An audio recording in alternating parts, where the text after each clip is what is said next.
Baik, kemudian skor bobot menggunakan tabel 5 atau tabel 14. Wis tadi sesuai judul aja lah ya, ada tabel. Tapi kalau mau ditampilkan boleh.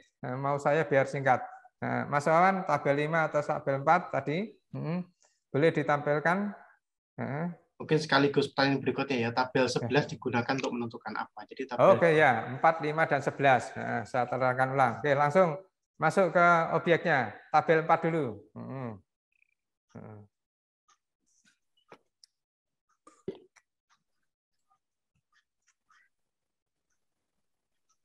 Oke, tabel 4 terus. Oke, terus tabel 4 terus. Bentar. Sebelumnya tabel 5, tabel 5. Tabel Ya. 5, tabel 14. Bukan Oh, tabel 5. Ya, tabel 5. tabel 5, tabel 14 dan tabel 11. Oke, tabel 5 dulu. Tabel 5, Mas. Mbak. Terus. Ini lanjutannya. Tabel 5. Tadi sudah tayang kayaknya. Tabel 5. Terus, naik ke atas. 14. Terus, naik ke atas. Terus, pelan-pelan. 14. Nah, tabel 5. 5. Jadi, gini, Bapak Ibu semuanya. Di dalam metodologi itu, modul itu, ada yang skor bobotnya langsung sudah jadi. Jadi sudah tidak usah perkalian. Skor dan bobotnya sudah jadi ini, tinggal memasukkan saja. Itu digunakan untuk menilai jenis longsoran dan tingkat resikonya. Itu berdasarkan apa? Berdasarkan kepada kondisi masing-masing ini. Jadi bahayanya terhadap lalu lintas seperti apa? Satu, kalau bahaya 1, itu maka kita pilih bobot skornya 5.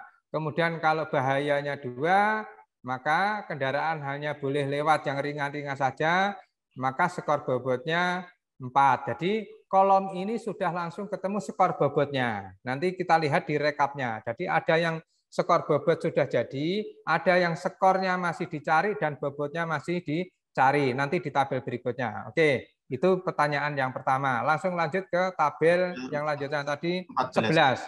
11 dulu, enggak apa-apa. 14 ya. Nah, sama. Ini juga begitu. Jadi kalau ini terkait dengan kondisi badan jalan. Kalau yang atas tadi terkait dengan kondisi lalu lintasnya seperti apa. Makanya kendaraannya bagaimana. Jadi ketika kondisi badan jalannya longsor, maka skornya 5. Kemudian sampai kepada mengganggu lalu lintas seperti apa pakai sini. Jadi tabel 14 ini lebih terkait dengan kondisi badan jalan. Kalau tabel 5 itu lebih kepada fungsi lalu lintas. Belum semuanya tidak bisa dipisahkan dengan lalu lintas, tetapi kira-kira persepsinya ke sana. Nah, sekarang masuk ke tabel 11. Tapi di bawahnya kayaknya 11 itu. Nah, terus. Terus. Oh, 11 ya. Di mana ya 11 ya? Cari 11. Di atasnya.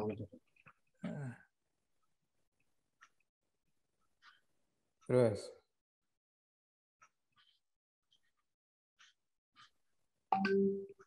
Nah, 11. Nah, kalau 11 ini lebih kepada untuk mencari tingkat risiko dengan elemen risikonya. Jadi di sini sebenarnya ini lebih kepada deskripsi saja ya. Lebih kepada deskripsi kaitannya dengan tingkat risiko. Kapan itu tingkat risiko disebut tinggi? Nah, mendeskripsinya saja. Makanya ini yang tabel ini sebenarnya lurus ini, cuma karena yang tinggi ini akan saya zoom in, maka saya besarkan. Sehingga yang tinggi itu seperti apa kriterianya, yaitu banyak kerusakan dan sulit untuk dilalui. Kemudian akses sulit dan seterusnya. Jadi kalau ini lebih kepada mendeskripsikan tingkatannya. Tapi kalau yang tabel 5 dan tabel 11 itu untuk melakukan penilaiannya. Nah, begitu ya. Oke, tapi saya pengen ditunjukkan di tabel yang rekap bawah, terus tarik ke bawah, yang kaitannya dengan yang tabel kecil-kecil tadi. yang fungsinya. Setelah menjelaskan berbagai tabel, terus. Nah ini, di sini, di mana fungsinya? Jadi ini sudah saya beri keterangan. Nah, ini coba Bapak lihat, Ibu, di sebelah kiri ada namanya tabel rujukan. Ada kan yang kiri itu ya, yang kop itu biru itu. Nah, itu ada tabel 13. Nah, langsung bobot dan skornya ada. Kemudian pakai tabel 14, kemudian masuk di sini. Nah, kemudian baru masuk ke tabel-tabel 9 yang tadi yang ada parameter-parameter itu menggunakan ada tabel 9, tabel 10, tabel 15. Jadi memang tabelnya banyak di sini. Nah, cuma tabel yang 9, 10, 15 ini mencakup 8 parameter terhadap potensi longsoran, curah hujan, kemiringan, dan segala macamnya. Jadi apa yang diterangkan di tabel 5, tabel 11, tabel 14 itu fungsinya ketika kita menghitung secara komprehensif, maka terbentuklah contoh rekap tabel yang di sini. Tujuannya untuk apa? Untuk memperoleh kolom yang sebelah kanan itu. Jadi hasil penilaian tentang tingkat risiko longsoran. Total skornya ketemu berapa, kemudian kategorinya apa. Nah, untuk memudahkan baru kita beri warna-warni ini. Nah, begitu ya. Oke, lanjut. Wis, cukup. Oke, boleh di-close dulu. Baik, selanjutnya adalah pertanyaan dari Pak Wayan Sana Widiantara. Tapi tadi nampaknya sudah dijawab nih. Mohon diinformasikan pedoman atau modul yang dipakai dalam penilaian risiko longsoran. Ya, ada modul 2, ada modul 3, ada modul 5, ada Permen PU nomor 22 tahun 2007. Nanti saya share ke panitia, monggo kalau ada grup nanti Pak Wawan ya, saya share mungkin Google Drive-nya saja lah ya. Sekarang ini Google Drive itu sudah asalkan dibuka untuk anyone, tidak ada masalah ya. Oke, saya siapkan dulu nanti. Oke, monggo Pak Sri. Selanjutnya dari Pak Zaki Firmansyah. Bagaimana penanganan timbunan badan jalan yang growong akibat pengikisan air? Akibat pengikisan air hujan, apakah cukup diisi dengan tanah timbunan lagi, mengingat keterbatasan biaya? Nah ini, itulah namanya manajemen itu. Manajemen itu dilakukan, itu kalau memang sudah ada keterbatasan biaya, ada keterbatasan sumber daya, dan sebagainya, termasuk tadi growong itu. Nah, growong itu bisa dilakukan dengan cara yang awal lebih murah. Pertama adalah sumber air, bukan sumber air ya, tempat masuknya air itu harus ditutup dulu. Itu ya, ditutup, diratakan, ya, dipadatkan. Kemiringannya dibuat yang cukup, ya, biar air itu tidak masuk ke dalam lubang-lubang yang menimbulkan bahasa teknisnya namanya liquefaction, ya. Jadi air mengalir membawa massa tanah itu. Nah, yang gerowong seperti itu. Nah, tapi tentunya yang gerowong itu juga tetap ditambal, ya, biar tidak segera merembet ke yang lain. Tetapi ke depan memang sekarang beberapa P2JN ya untuk jalan nasional itu lebih suka kalau bahu jalan itu ditutup dengan beton supaya itu air tidak merembes. Nah, cuma itu bukan berarti menjadi masalah ya. Ketika bahu jalan ditutup dengan beton, kemudian kendaraan berat itu parkir di bagian tepi jalan. Nah, perkerasannya padahal didesain untuk sekedar bahu jalan, bukan untuk rigid pavement yang roadway. Nah, itu juga akhirnya menjadi pecah-pecah. Nah, pecahnya itu justru akan menimbulkan pemicu tersendiri. Oleh karena itu, kalau menurut MDP 2017, desain jalan itu harus ada namanya lapis drainase. Begitu. Lapis drainase itu mestinya ada di badan jalan dan juga ada di bahu jalan. Begitu ya. Lapis drainase. Nah, ini materialnya material agregat kelas A, ada yang begitu, kemudian dikombinasi dengan material poros dan sebagainya. Itu desainnya harus ke sana memang. Makanya kalau kita pakai jalan-jalan lama yang tidak ada material lapis drainasenya itu ya nama, tapi namanya jalan ya. Jalan itu sudah warisan, bahkan ada yang warisan Belanda. Ya, begitu ya. Oke, monggo lanjut. Matur nuwun. Dari Bapak atau Saudara Andri Ar-Rahman. Bagaimana cara pencegahan longsor pada lereng yang penyebab utamanya adalah faktor kondisi geologi seperti bidang diskontinuitas, dan bagaimana hubungan kemiringan lereng dengan kondisi geologi tersebut. Kemudian mohon diuraikan penyebab yang dimaksud dengan struktur geologi itu bagaimana, Pak? Oke, baik.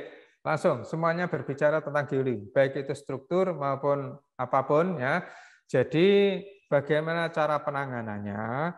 Kalau itu terjadi struktur geologi yang berlapis tadi ya, langsung saja itu menjadi satu kesatuan, maka kemiringannya harus diatur sedemikian rupa yang aman terhadap bidang longsornya. Nah, begitu. Jadi misalnya tentunya kita uji laboratorium tingkat kekerasannya seperti apa. Misalnya kalau itu harus dibuat kurang dari 45 derajat, harus kita buat 45 derajat. Sehingga walaupun itu nanti tanahnya berlapis, struktur geologinya juga mungkin kurang bagus, tapi dengan kemiringan yang sudah aman, maka resiko terjadinya longsoran itu akan menjadi lebih rendah lagi. Nah, jadi begitu. Jadi intinya ya sebenarnya kalau longsoran itu minimal adalah kemiringannya itu diatur. Tapi kan namanya membuat kemiringan itu kan tidak mudah ya. Tidak mudah, mahal itu ya. Itu saya lihat di jalur Malang ke arah Batu Pujon itu ya. Oh, batu saya gitu mau dibuat kemiringan yang 45 derajat ya berat. Tapi kalau saya lihat di Wamena di Papua itu ya, setelah Bandar Sentani masuk ke Papua itu, yang jalan baru itu kan di kepras miring-miring. Nah, itu masih aman-aman saja saya lihat. Saya pernah ke sana dan kebetulan pernah ikut desain di dalam suatu jenis tertentu, itu dikepras-kepras, bagus ini baru. Jadi betul-betul risiko longsorannya jalan baru, ya sebenarnya bukan jalan lama tapi dilebarkan dan direkonstruksi sedemikian rupa sehingga ya jujur, saya salut, mirip jalan tol memang waktu itu ya, enggak tahu kalau sekarang. Tapi jalan-jalan yang lain di Papua juga masih perlu banyak dibenahi ya. Nah, di Yahukimo ya, yang saya pernah masuk, kemudian di Wamena itu masih sangat memprihatinkan. Nah, kemudian di Asmat ya, saya pernah masuk ke Asmat Pak Sri, itu jalannya enggak ada at grade. Semua jalan itu di atas rawa-rawa. Jadi makanya di sana tidak ada yang at grade ya, karena memang kondisinya unik ya, daya dukungnya rendah, rawa, ada air. Oke, begitu. Monggo lanjut. Oke, lanjut lagi dari pertanyaan Pak Wayan sana. Jika suatu tebing yang sudah ditangani, misalnya dengan DPT, namun kemudian terjadi kerusakan pada struktur DPT tersebut, pertanyaannya, apakah ada metode untuk pembobotan kerusakan bangunan DPT untuk mengetahui skala prioritas penanganan?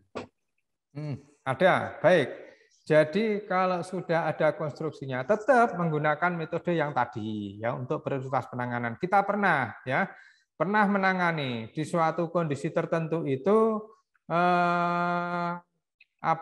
sudah ada penanganan. Cuma kayaknya mungkin saya kurang bisa menilai apakah itu kegagalan atau tidak enak rasanya ya. Anggap saja memang rusak lah begitu ya, sudah ada penanganan. Nah, oleh karena itu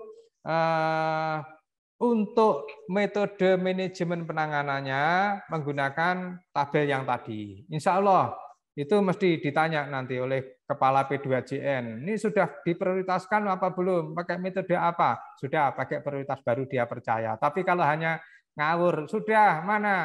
Cuma diawur ini penting, ini tidak penting, nanti diabaikan. Nah, baru nanti penanganannya seperti apa? Ada dua macam, bisa dibongkar. Karena apa? Kalau itu nanti tambal sulam, konstruksi yang lama itu juga belum tentu stabil sebenarnya. Kegagalan konstruksi itu bisa diakibatkan karena memang salah konstruksi ya. Ada yang pondasinya kurang, ada yang penting ini sebenarnya saluran air. Nah, saluran drainase itu sangat penting sekali kalau di dalam dinding penahan tanah itu. Nah, itu yang kadang-kadang tidak perhatikan, terutama kontraktor. Jujur, mohon P2JN agak jeli ya ngawasi kontraktor ini ya. Nah, kontraktor ini ya kadang yang penting untung saja. Nah, padahal hal-hal yang kecil, saluran air, sekedar sulingan itu ya, itu penting itu. Kemudian saluran drainase sehingga tidak ngendon di balik dinding penahan itu menjadi penting. Ya, begitu ya, Bapak yang bertanya. Boleh lanjut? Lanjut dari Pak Budi Irwan. Bagaimana cara penanganan longsoran yang sifatnya sementara yang tepat untuk menangani longsoran supaya tidak meluas dan membahayakan? Oke, baik. Pertama untuk penanganan jangka pendek ya, untuk longsoran dalam arti gunturan ya. Gunturan itu yang dari atas tebing turun ke jalan tinggal disingkirkan ya. Itu yang pertama. Kemudian yang kedua, kaitannya dengan kalau itu penyebabnya akibat perilaku air, jadi water behavior-nya kayak apa? Oh, ini apa? Salurannya tertahan di sini, makanya terjadi intrusi air. Nah, dicari itu sehingga air itu betul-betul mengalir, teralirkan dengan baik sehingga tidak terjadi endapan air yang bisa menimbulkan longsoran. Nah, itu memang banyak faktor. Saya hanya mencontohkan kalau seandainya itu akibat dari perilaku air karena memang kebanyakan longsoran-longsoran, terutama longsoran susulan dan rolan-rolan itu akibat yang paling parah itu adalah akibat adanya air ya. Kalau yang alam itu ya sudahlah, alam itu kan ya bagaimana lagi? Alam itu sudah pemberian Allah, kita tinggal memanage sedemikian rupa bagaimana menyikapi dengan benar. Ya, begitu Pak Sri. Baik. Terima kasih. Kemudian dari Bapak atau Saudara Ayrton Maurice Willem. Izin bertanya, jika lokasi proyek di kaki gunung dengan curah hujan yang cukup tinggi dan tanah terindikasi ekspansif, penanganan apa yang paling tepat untuk mencegah longsor pada badan jalan dan di sloping area galian? Nah, ini tanah ekspansif ya. Ya, Bapak Ibu penanya, jadi tanah ekspansif ini kalau di dalam marganya itu termasuk tanah problematik namanya ya, problematik soil itu setidaknya ada 3 atau 4 ya. Jadi tanah ekspansif, tanah lunak, tanah gambut ya. Nah, di dalamnya masih ada sub-sub lagi ya. Nah, terkait dengan tanah ekspansif.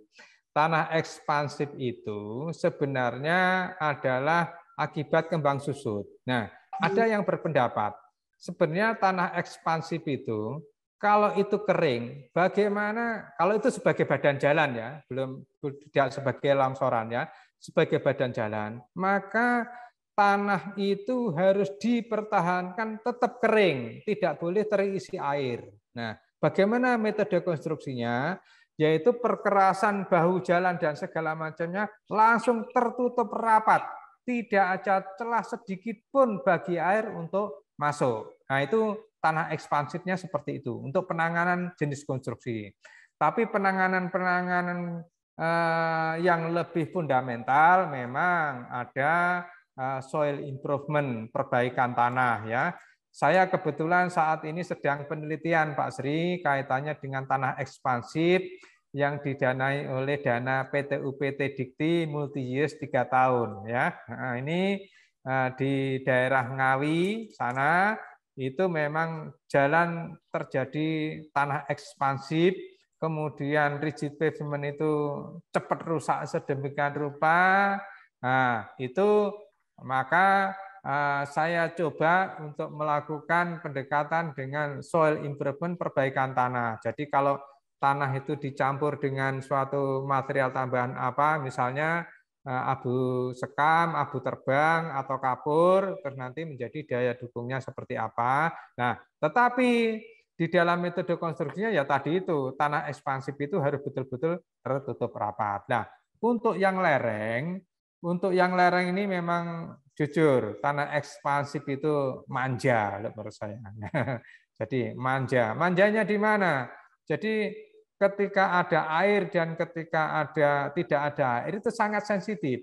Kalau ada air mengembang, kalau tidak ada air menyusut. Nah, ini jadi persoalan. Jadi akhirnya proses kembang susut ini yang jadi persoalan. Makanya sebenarnya ketika air itu tetap ada dan tidak pernah kering, kemudian menjadi suatu badan jalan, kemudian di dalam desain perkerasannya tetap dihitung dengan CBR tertentu, misalnya CBR-nya 3 atau 2 begitu.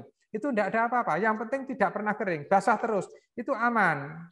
Aman dalam arti kestabilannya itu terjamin. Tetapi begitu ada basah, ada kering, dan seterusnya. Itu yang menjadi persoalan. Oleh karena itu ada yang berpendapat, tadi untuk tanah ekspansif dipertahankan. Kalau basah juga biarkan tetap basah, jangan pernah kering.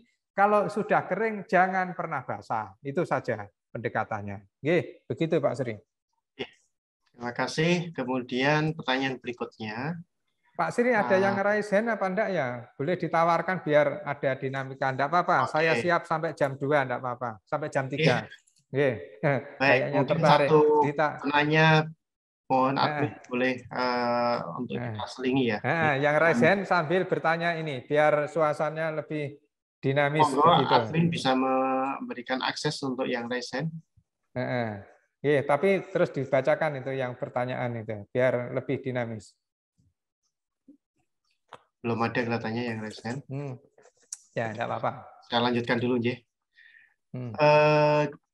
Izin bertanya, bagaimana cara kita sebagai seorang teknik, ini mungkin maksudnya adalah teknisi atau seorang engineer. Hal apa yang kita lakukan apabila longsoran terjadi di badan jalan? Karena longsoran pada badan jalan itu berbeda-beda tipenya. Ya, oke. Nah, itu tadi memang.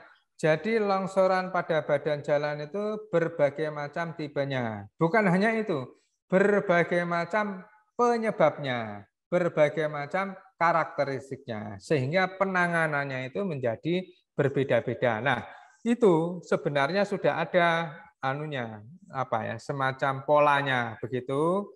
Pola problem solving-nya sudah ada. Nah, mungkin ke depan barangkali Pak Sri ini kita agendakan Mas Wawan, pola problem solving ini menjadi penting. Sengaja saya ini kita berbicara tentang manajemennya dulu karena ini kulitnya kita gelar dulu, baru nanti kalau mau detail, mau ke geotekniknya, apa mau ke desainnya, siap, monggo nanti saya ya tetapi tidak sendirian, nanti siapa silahkan Pak Sri, Pak Wawan ditandemkan dengan siapa nanti berbicara ini. Jadi betul.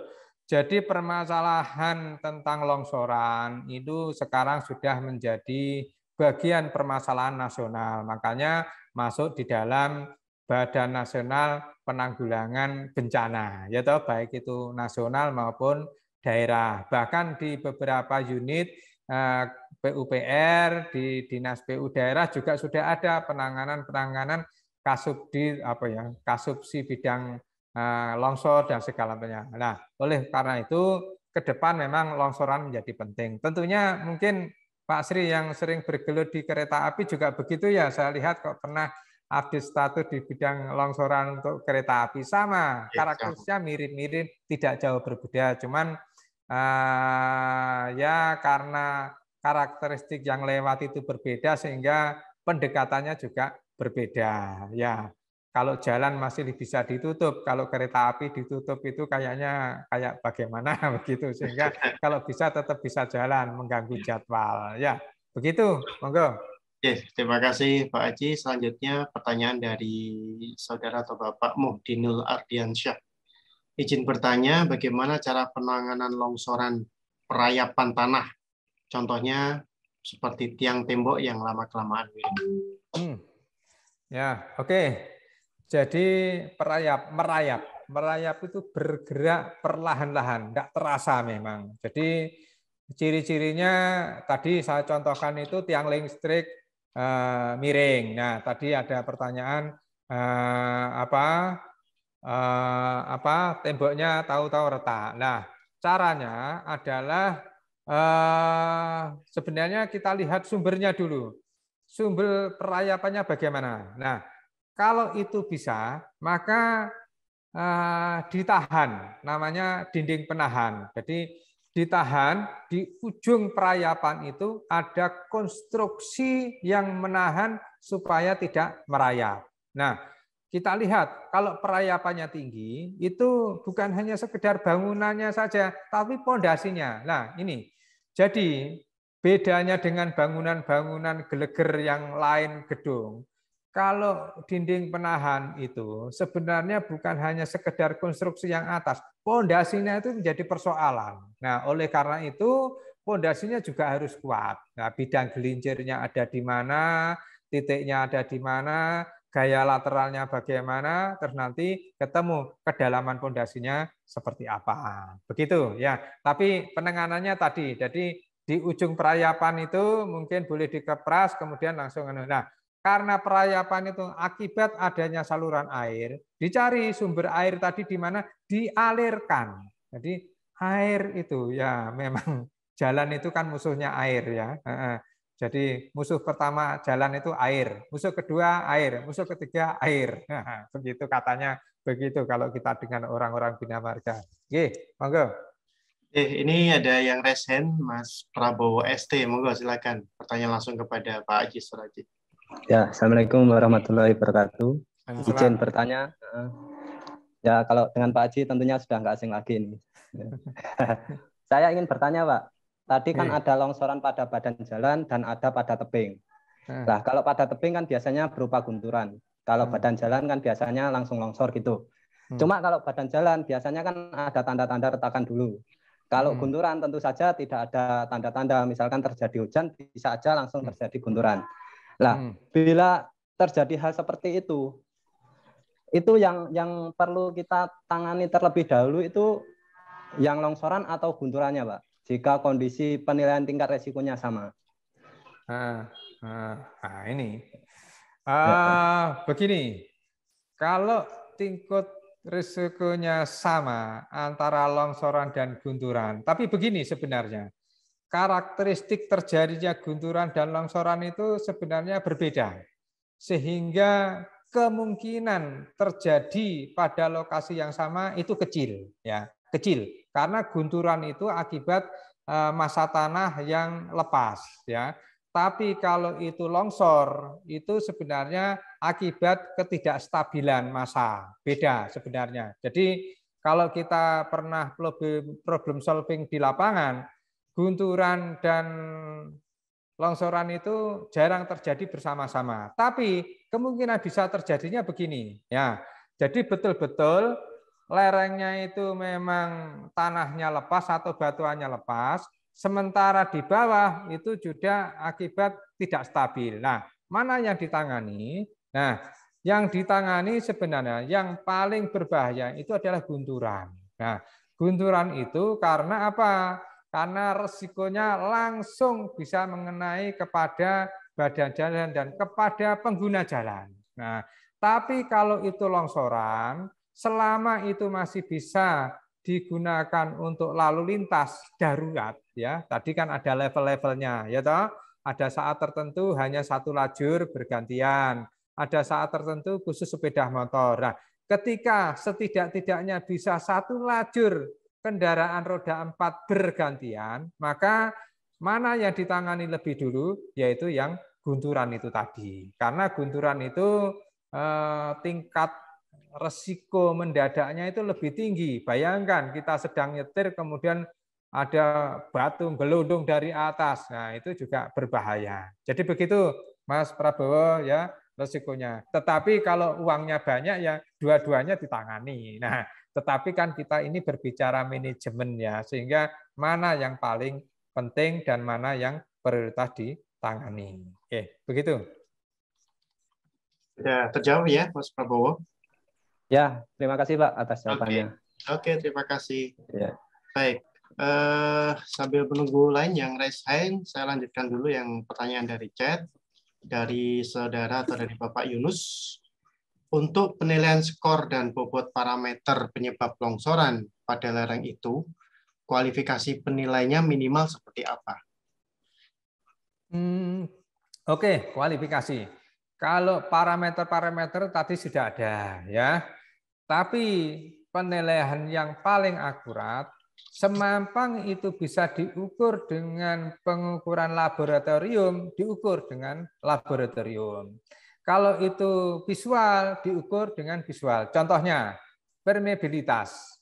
Permeabilitas itu yang paling bagus ya diukur di laboratorium, ambil sampel tanah, kemudian di lab kan, terus kemudian diuji. Nah, kemudian kalau itu kemiringan ya tinggal diukur. Yang bagus pakai teodolit ya. Nah, pakai teodolit atau pakai TS ya, total station ya. Sekarang total station itu ada yang tinggal nembak saja pakai infrared langsung jadi. Enggak seperti zaman dulu.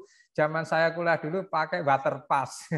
Water pass itu gak iso ndangak. Ya. Gak iso ke atas, ke bawah. Nah, sekarang dengan adanya TS ini, ada lagi TS yang infrared ini, ada objek tinggal ditembakkan saja, tidak perlu prisma, tidak perlu yalon lah begitu. Nah, sehingga bisa dengan cara seperti itu. Jadi diukur. Jadi ada yang diukur di lab, ada yang perlu visual, ada yang diukur di lapangan. Misalnya tentang apa tadi berbagai curah hujan itu data sekunder, ya toh. Nggak mungkin kita nunggui curah hujan 1 meter persegi berapa selama 1 tahun ya enggak kerja-kerja. Ya, begitu ya. Ada berapa meter. Yang penting data itu diperoleh. Cuman begini kalau ngomong proyek itu kalau tidak ada BOG-nya, ya itu namanya buang-buang uang juga itu ya. Nah, semampang bisa data sekunder, kalau boleh diestimasi ya diestimasi. Saya sering berdebat dengan itu. BOG-nya tidak ada, kok minta uji laboratorium? Ya bisanya estimasi, karena di metode estimasi itu di internet juga banyak ya cara mengestimasi daya dukung tanah dari kondisi tanah, indeks plastisitas saja sudah ada, apalagi yang lain-lain. Banyak sekarang ya. Jadi kalau proyek, kalau tidak ada BOG ya diestimasi pakai data sekunder atau pakai pemodelan. Begitu Pak Sri. Baik, terima kasih Pak Haji. Selanjutnya pertanyaan dari saudara. Masih banyak apa Anda ya Pak Sri? Kurang 4 lagi Pak. 4 lagi. Oh dihabiskan, 4 dihabiskan saja. Antusias Mas Wawan ini orang-orang ini. Menarik ini. Saudari Agripina Pereira. Longsoran pada badan jalan sering dilihat setelah dilakukan perbaikan, namun pada 1 jam lagi terulang kembali longsor tersebut. Pertanyaannya adalah kesalahan penanganan yang kurang tepat atau bagaimanakah kondisi itu bisa terjadi? Ya, kalau saya boleh menjawab memilih, ya betul, penanganan kurang tepat.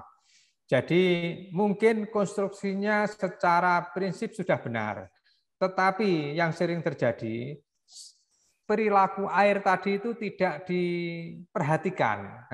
Ini yang sering saya dapati Pak Sri. Jadi para penanya tadi sering yang penting pokoknya bangun, serah terima, PHO, FHO, beres, selesai, tarik termin. Nah itu. Nah, padahal kalau metode konstruksinya mungkin strukturnya benar, tetapi detail-detailnya tidak diperhatikan, itu akan menjadi persoalan. Oleh karena itu mohon PPK ya, PPK P2JN, penilik jalan. Kalau ada penanganan longsoran diamati betul itu. Wis lain dengan kalau hanya perkerasan. Kalau hanya aspalan itu yang penting suhu pencampurannya bagus, pemadatannya, lintasannya jumlahnya sekian, oke itu by feeling sudah bisa. Tapi kalau longsoran ini ya Allah itu yang katanya tebelnya misalnya 40 cm itu menjadi 30 cm ya pecah. Apalagi kalau saluran air dan drainasenya tidak diperhatikan. Sering itu saluran drainase. Jadi penanya tadi kemungkinan salah, bukan salah desain mungkin, tapi salah pelaksanaan. Desainnya biasanya sudah dengan cermat karena kan kita bikin ini nanti diasosiasikan di core team ya. Nah, setelah di core team terus nanti direview oleh kepala bidang perencanaan, nanti terakhir oleh kepala P2JN. Oke, baru tanda tangan. Tapi kalau pelaksanaan ini wis kadang ojol wis. begitu Pak Sri, monggo.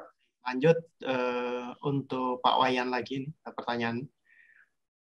Mohon diinformasikan pemilihan penanganan struktur DPT yang paling tepat pada longsoran ketika ada keterbatasan lahan.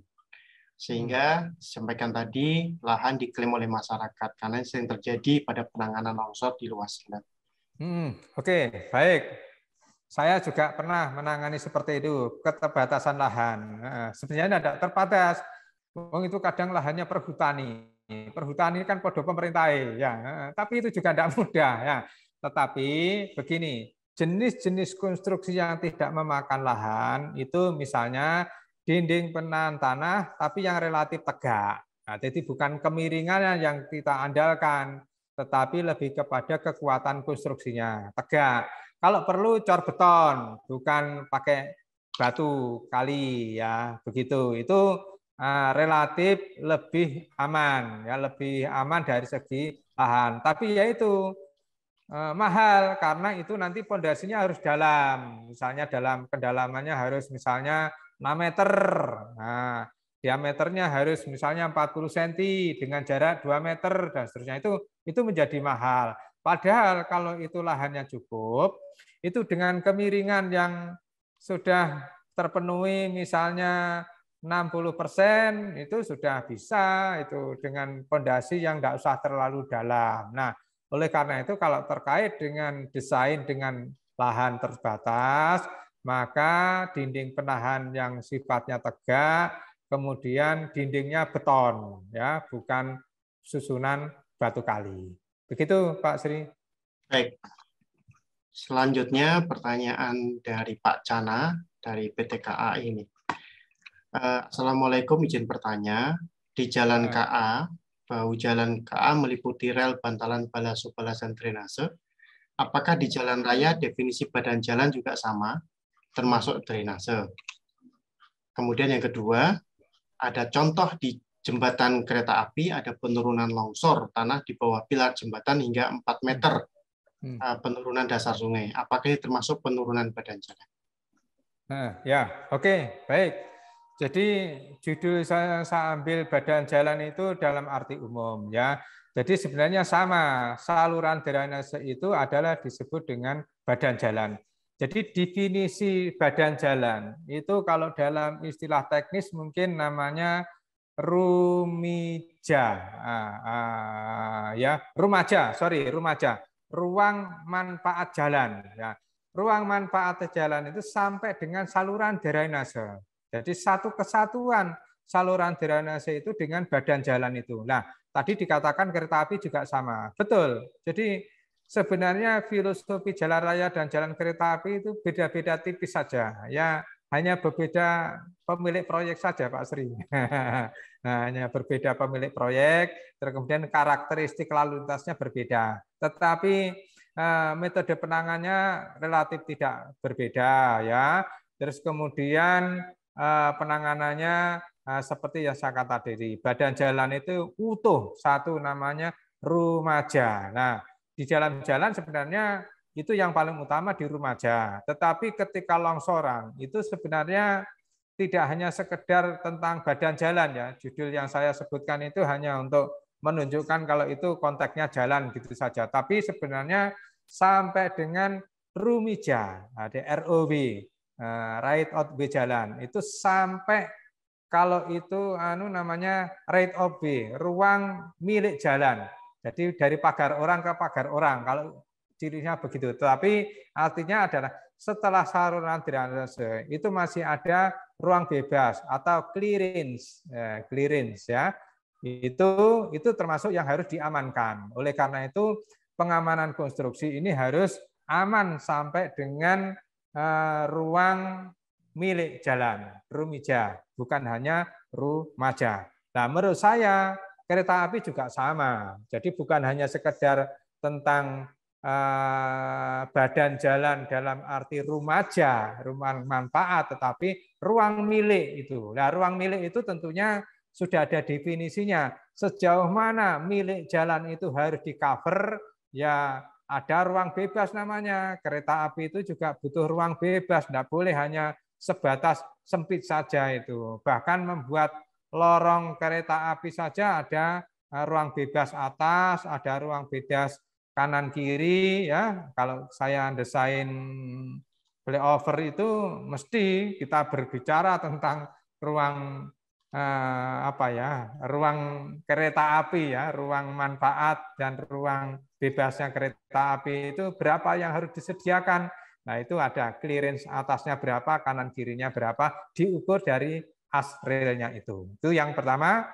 Kemudian yang kedua, ketika berbicara tentang longsoran di pondasi, maka pondasi jembatan itu sebenarnya juga merupakan bagian dari badan jalan itu sendiri. Jadi ngomong tentang jalan itu juga ngomong tentang jembatan. Tidak pernah dibedakan antara jalan di jembatan, hanya berbeda objek itu saja.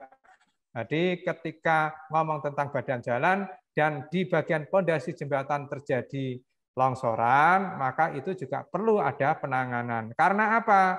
Karena badan jalan kalau terjadi longsoran pada pondasi jembatan kereta api, maka stabilitas badan jalan dalam arti ini jembatannya itu juga akan menimbulkan dysfunction. Begitu ya. Begitu Pak ya. Baik, dua pertanyaan terakhir Pak Aji. Lanjut. Sangat menarik sekali, sehingga pertanyaan luar biasa. Saya catat banyak sekali, lebih daripada 20. Yang pertanyaan pertama dari Pak Tri Jumadi, ada longsor di jalan yang konstruksinya pada daerah cutting area. Metode apa yang bisa kita laksanakan untuk perbaikan lereng yang efektif dan efisien saat mengembalikan lereng tersebut? Oke, daerah cutting. Jadi gini, tadi di awal sudah saya sampaikan, longsoran itu ada dua sebab. Ada sebab alam. Alam itu tidak diapa-apakan, tahu-tahu longsor. Nah, kemudian daerah cutting. Daerah cutting itu adalah akibat perlakuan dari manusia, kemudian terjadi longsor. Nah, kenapa begitu? Kalau tadi ada dua perlakuan manusia itu, cutting dan embankment, timbunan. Ya, ketika itu ada cutting, maka longsoran itu sebenarnya menjadi tidak stabil karena di cutting tadi itu. Nah, oleh karena itu cuttingnya itu harus sesuai dengan karakteristik tanahnya. Dimiringkan berapa supaya tidak terjadi longsor. Kemudian jenis kemiringannya yang seperti apa? Kan ada yang kemiringannya langsung menerus ya, 45 derajat atau 60. Kemudian ada yang modelnya berjenjang, naik 3 meter, kemudian mendatar 1 meter.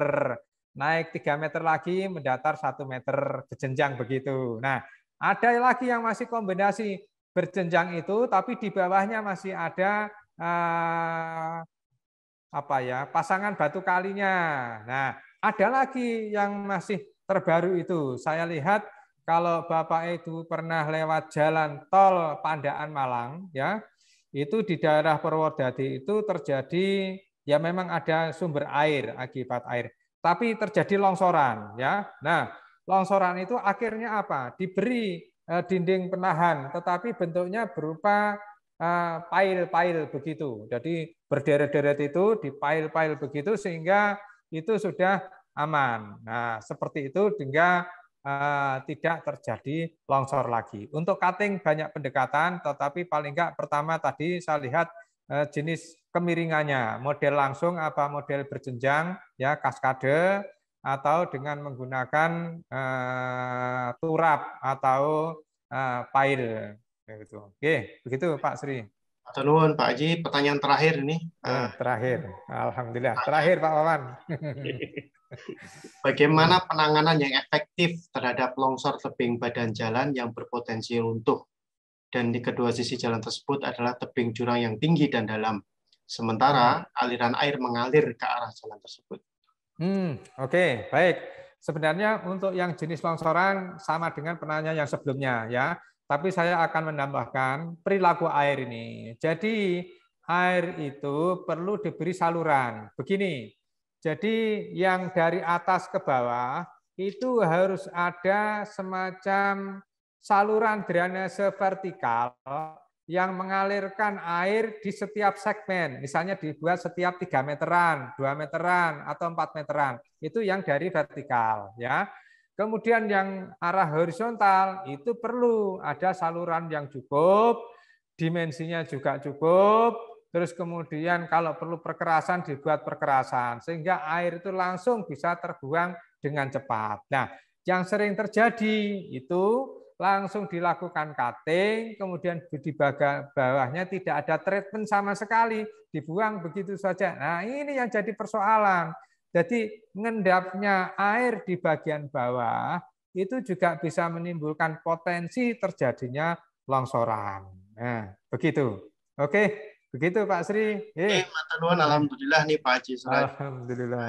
Ada 20 penanya dengan kalau saya lihat pertanyaannya ada 30 lebih karena ada beberapa yang Alhamdulillah. Siap, senang saya bisa sharing ini. Tampaknya satu materi dasar awal yang bisa kita tindak lanjuti ya dengan pencermatan-pencermatan yang lebih detail yang berkaitan dengan mitigasi.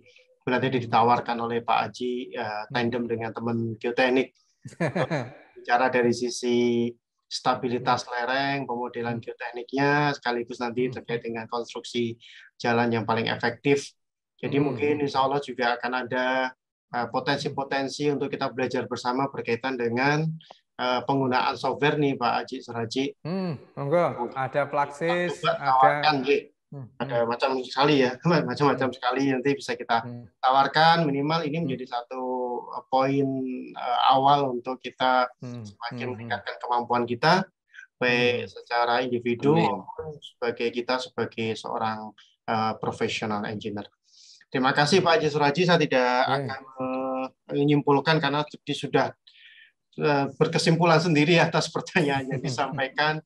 Cukup menarik, hanya satu garis bawah yang saya dapatkan dari diskusi kita ini, Pak Haji Suraji sudah menyampaikan materi yang sangat lengkap dari definisi teori, dari pengetahuan dan informasi, termasuk dikombinasi dengan pengalaman beliau di lapangan. Jadi ini insya Allah akan memberikan manfaat dan keberkahan bagi kita semua. Sekali lagi terima kasih Pak Haji Suraji atas sharingnya dan Bapak Ibu sekalian atas diskusi yang menarik. Saya kembalikan waktu dan sepenuhnya kepada Mas Wawan Darmawan. Matur nuwun, mohon maaf jika saya dalam membawakan menyertai Pak Haji Suraji ada kesalahan. Terima kasih. Assalamualaikum warahmatullahi wabarakatuh. Waalaikumsalam warahmatullahi wabarakatuh. Waalaikumsalam warahmatullahi wabarakatuh. Alhamdulillahirabbil alamin. Luar biasa. Terima kasih Pak Haji Suraji sebagai pemateri yang sudah banyak berbagi ilmu kepada seluruh peserta, dan juga terima kasih juga untuk Pak Sri Atmaja yang sudah memandu acara diskusi sampai sore hari ini. Kemudian ada, sebelum kita tutup, ada beberapa info yang perlu kami sampaikan kaitan dengan sertifikat peserta dan sertifikat untuk Pak Haji. Nanti kita sampaikan via email, kita susulkan. Mudah-mudahan email yang disampaikan ke kami, ke panitia, sudah benar. Nanti mohon jika ada koreksi atau belum menerima dalam 1-2 hari ini, untuk segera menginfokan ke kami lewat WA grup peserta. Kemudian untuk insya Allah akan kami siapkan rekaman dari acara hari ini. Nanti kita infokan linknya untuk bisa di download di Google Drive atau di media yang lain. Kemudian info yang lainnya, kami mohon feedback dari peserta semua. Kami akan kirimkan link kuesioner untuk mohon untuk diisi untuk masukan buat kami sebagai panitia. Terima kasih semuanya. Sebelum saya akhiri, mohon untuk seluruh peserta menghidupkan videonya untuk kita ambil dokumentasinya, karena biasanya beberapa peserta itu minta dokumentasi untuk juga laporan ke lembaga atau perusahaannya. Sekali lagi mohon kepada seluruh peserta untuk menghidupkan videonya.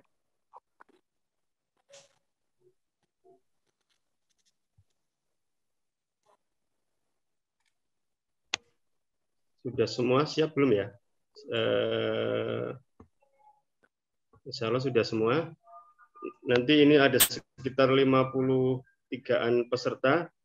Boleh jadi nanti ada berapa kali ya, jadi berapa lembar ini. Kita mulai dari lembar yang pertama, saya hitung 3 kali ya. Atau ini biar lebih ini, mohon untuk angkat jempol, top buat kita semuanya. Jika berkenan. Saya hitung untuk lembar pertama. 1, 2, 3.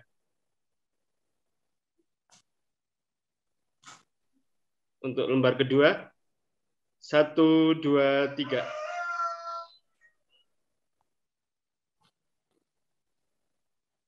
Lembar ketiga. 1, 2, 3. Mungkin kalau ada lembar keempat. 1, 2, 3. Cukup, terima kasih. Terima kasih semua kepada seluruh peserta yang sudah berkenan untuk mengikuti training kami. Mohon masukannya untuk agar kami lebih baik untuk training-training berikutnya. Dan juga terima kasih kepada Bapak Haji Suraji sebagai pemateri dan Pak Sri Atmaja sebagai fasilitator. Kurang lebihnya kami sebagai panitia mohon maaf. Terima kasih. Saya tutup. Assalamualaikum warahmatullahi wabarakatuh. Waalaikumsalam warahmatullahi wabarakatuh.